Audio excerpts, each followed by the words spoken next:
to the diagram. Okay, so we've established the connection between the elite and the ancient city of Babylon, which is modern day Iraq, and the excavation of the tablets over around about 40,000 or more from Iraq, and the complete story of Genesis within the excavation. Now, the complete story of Genesis here set a divide in society. Well, actually, there was already a divide. But because the story was so in-depth and it was 100-fold of the actual story of Genesis in the Bible, the governments of the time decided that they couldn't release it into mainstream society because it would challenge the Bible too much. Now, I understand the Christian view of the Bible. They believe it's the Word of God, and anything that's not in the Bible is as it should be.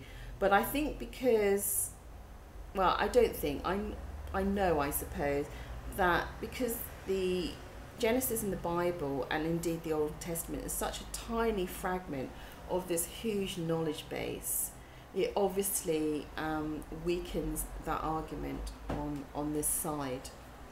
So the government decided, right, we're not going to release this into public knowledge. It's too challenging. And in fact, these tablets are still not being released, although their translations over the last 100 years or so has obviously seeped through. This all happened around about the 1800s.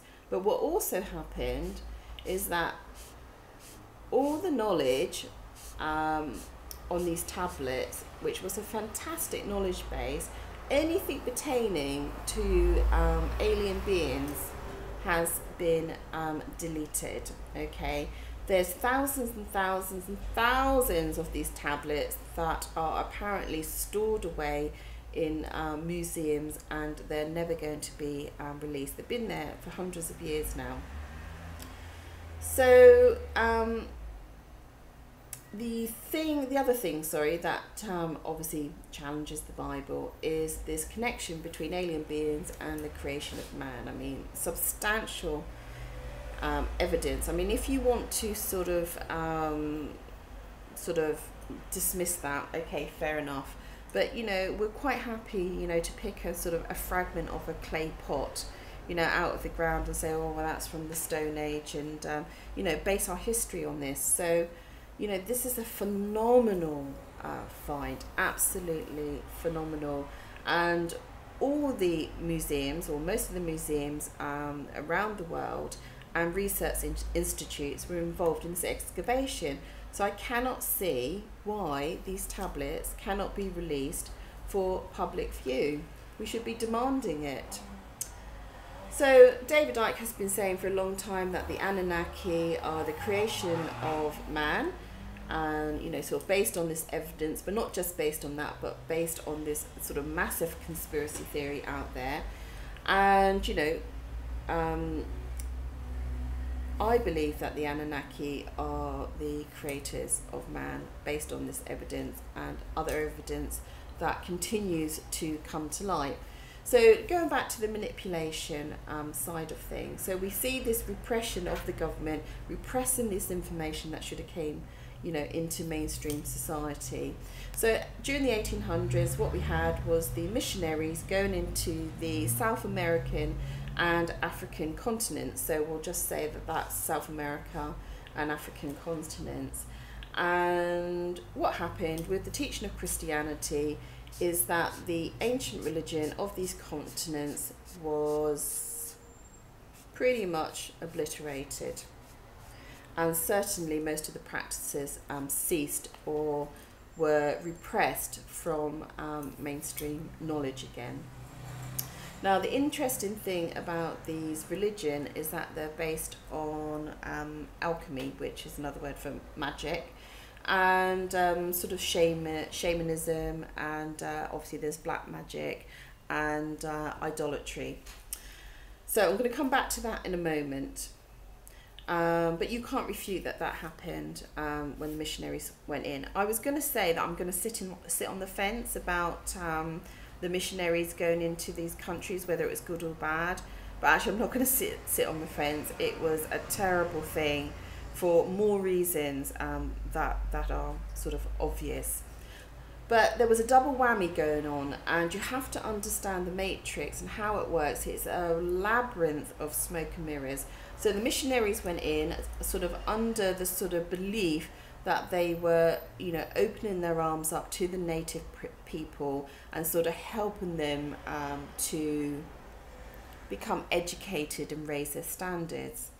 So, but there was a double whammy going on, because what the governments of the day were actually doing was assassinating the character of the native people of these continents. And the general things that were being said was the native man was savage, untrue. He was uneducated, untrue.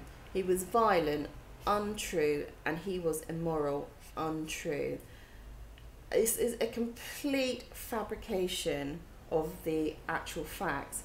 And what you've got to realise is that when you do a character assassination, let's say this character assassination, we point it into the matrix, what it does, it undermines anything that these countries and the individual person from these countries is involved in. Okay, so also I'm going to delete all this information from Iraq as well, because what's happening in modern day society, who's getting a character assassination now? The Iraqi people. So I think it speaks for itself. So the interesting thing about these pagan type religions, now I've mentioned paganism being used by the elite in modern society. So I'm not trying to say here that I disapprove of pagan religions. Not at all. What I'm trying to show you is that the elite is saying live by Christian rules and the, you know, the Ten Commandments, yet they are, you know, participating in I would say the satanic branch of paganism. So I'm trying to show you the hypocrisy. But the interesting thing about alchemy, it's not what you think it is. Alchemy is in fact the gateway to all knowledge, and this is why it has been repressed, and I'm going to speak about that in my next video. But the interesting thing about paganism and alchemy is that what it does, it enables man to break through the matrix and beyond and reach all knowledge.